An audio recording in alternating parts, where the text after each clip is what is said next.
Guys! For today's video po, gagawa po tayo ng atsara na dadalhin patungong Dubai kasama ng peanut butter. Kahapon po ay ginawa po natin ang peanut at ngayon nga po ay susunod naman natin ang ating atsara. Isa rin po kasi ito sa dadalhin nila patungong Dubai. Ngayon nga po ay pine-prepare na po natin ang mga sangkap. Hihiwain na natin at babalatan ng maliliit ang mga sangkap. Habang gumagawa po kami ng atsara guys, ay may nabiyak po kami na ganito. Wala po siyang gitna guys, punong-puno po ng laman. Kayo po, nakapagbiyak na po ba kayo ng papayang ganito?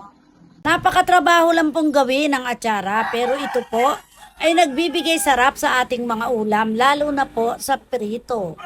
Kagaya rin po ng peanut ay isa rin po ito sa mga itinitinda ko nung maliliit pa ang mga anak ko. Matrabaho lang po itong gawin pero maganda rin po ang kita rito. Mas maganda po kung mga fresh ang ating mga gulay na bibilhin.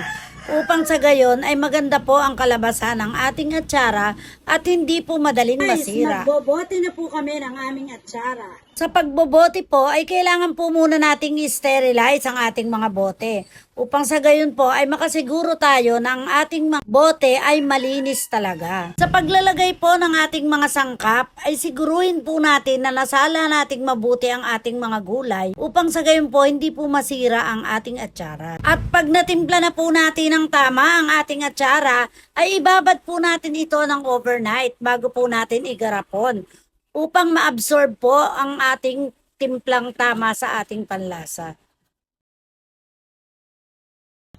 Eto na guys, nakabote na po ang aming atsara na dadalhin ng aking anak sa Dubai. Salamat sa pagsama!